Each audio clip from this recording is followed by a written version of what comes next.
Why does a chicken coop only have 2 doors? Because if it had 4 doors, it'd be a chicken sedan.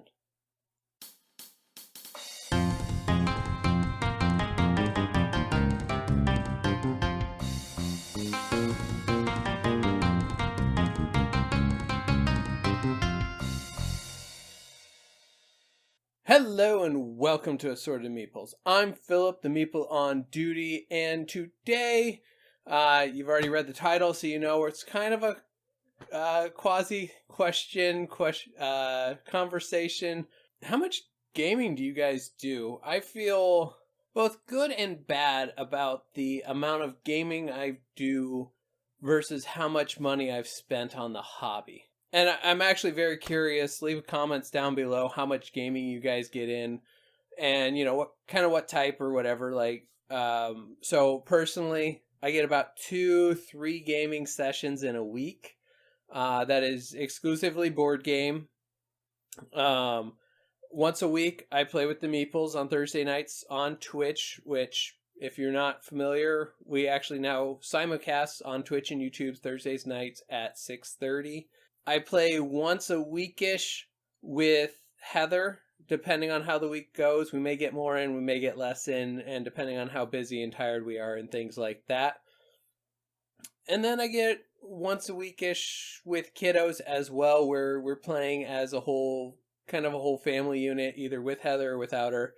My youngest has figured out that I have a soft spot for playing games against her, so this Christmas we actually decided to buy her her own board games. So now we have more fun board games that she is willing to, like, Dad, play this with me. And now me and Heather play more on BGA because we'll play during her break times when she's at work on the weekends. And that brings up a question. Do you guys count BGA? Now I count them in my board game stats app, but I keep them separate from like our 5x5 or 10x5 challenge that we are doing. Just so I kind of keep track of that, because I do like the physical interaction of playing board games together. While it's great to play board games on BGA, there is part of that social dynamic that you're missing on there as well. But yeah, I play board games with her there as well, so we get a little more game time, but it's not that physical that I have all these games. I want to play them on the table. I'm actively looking, I got my notes here. I am actively looking to get into solo. Like last year I tried and failed horribly because life kind of went, not sideways, but directions I was not expecting. And so it threw off my plans to be playing solo. And I find it hard to get there quite yet, get my brain around that. But yeah, and my life is very busy between maintaining a house, working on YouTube videos and content, keeping kids around in school, and getting my normal job, light as it may be, done. So I'm constantly balancing all that, and that stress doesn't always precipitate into having the mental energy and bandwidth to play a solo board game by myself. I'm getting better about that. 20 Strong just delivered a couple months ago now, and I got it out and played it. I really like what it's doing. That reminds me, I need to fill out a complaint. There was some settling of the dice that I was one of those that got the bad set of dice, but otherwise, gorgeous game, gorgeous components. I love the feel of the dice, but they've kind of settled, and it doesn't necessarily bother me, but I'm gonna see what their claims department is like. Now, part of my questioning it for this one is, I've been gaming for about 10 years now. It started against playing a bunch of retired guys in Settler of Catan every week, several times a week, and getting fairly decent at Catan. I'm not an amazing player. Win a championship, I don't think, but I'm a fairly competent player at it because of that. And that kind of started my road down getting into games and then game design and then figuring out there's a whole hobby space there and all that. That was 10 years ago now. I didn't realize that. About, I would say 6-ish years ago now, I started actively collecting and finding other board games, a wider variety of board games that I wanted to play on a more regular basis and have in my possession. Since starting collecting, I'm guessing I'm somewhere in the 3 to 5K range for spent. I'm not sure. I didn't keep receipts and all that stuff. But it also makes me stop and look at and break down the cost to play ratio, which some people don't think about.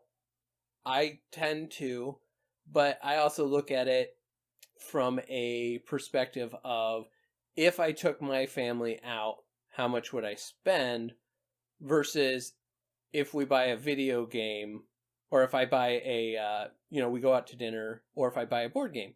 Like, one is a one-time experience, or say we'd go out to an event or a movie or what name them, just name something. I look at it as one-time event, or multiple times we could play this and have experiences with. And do I want just one highlight? Which there are places for that. I get that. And I'm not opposed to that. Or do we do things where we can build continual memories rather than just the one and done? And there has to be, in my brain, there has to be a balance there. I'm not necessarily the best at doing that, but for me, that's how I break it down. Now, going out with my family on the light end, just getting something quick and easy, is $60 out the door if I'm lucky. Most likely I'm spending about $100 to go out someplace with my family, and that's not even tickets for anything outside of, that's just food. So it gets really expensive very fast. So for me to look at a game and be like, hey, this is $100, but it plays all 6 of us, that makes me look and go, that will be even one gameplay and we're breaking even. 2 gameplays and we're half the price of going out once. So yeah, is it worth it? Yeah, I'm 100% there. Like I said, my youngest has figured it out. We got my daughter Pokemon cards, and while she waits for me to be extremely busy or not, like right when I need to start dinner, to be like, hey, can we play a game? And I'm like, I gotta go start dinner. I want to, and I currently owe her a game because she asked me the other day, and just haven't played it yet. But yeah, they've found that I have found ways to connect with them in this hobby space that they enjoy, and they're getting better, the little stinkers. I love it. Would being able to play a lot of these games that I know have a dedicated solo mode bring that cost that I've invested down even further? Oh yeah. Like, I just picked up Nemo's War. Now I paid pennies on the dollar for it, but it would still bring the value down per play, per, how much I've spent.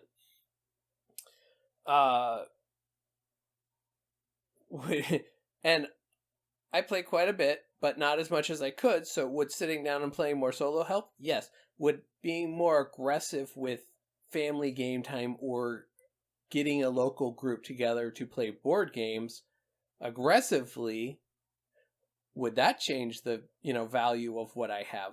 Oh yeah, it would. It would bring in a lot more value to what I've put money on, which I want to do because I love sitting around and playing all my games, whether they're the lightest strategy or the lightest game I have, which takes very little brain power, all the way up to my heaviest game. Like, I still want to get Paladins of the West Kingdom out so I can play it again to really start learning how to play it. It has a dedicated solo. I haven't jumped over that hurdle yet. I'm hoping 20 strong will get me in a good rhythm. I got challenge for myself going, and I'm trying to figure out what my rewards there to just keep me encouraged and keep me going are. What have you guys found that balances buying new games versus other hobbies versus one-time experiences, or kind of what your deliberations are when you look at new games and think about adding to your collection or getting rid of games from your collection? Because I'm going to have to start making some of those hard choices, as I've got 3 games getting really close to deliver. One I already have the space. Yeah, couple I have. One delivery I have the space already set aside on my shelf. The second one, I will have the space because it's an expansion to Dodo's Riding Dinos. And the third one, I don't know what I'm doing yet because I haven't seen how big this monster is. So I will have to figure that out. But let me know down in the comments kind of how you guys look at that, how much gaming you do versus how much you spend on it versus how you think about adding to your collection and all that stuff. Thanks for watching, guys, and we will see you next time. All right, bye. If you like what you just saw, please support us by hitting that like button and subscribing to our channel for more great gaming content.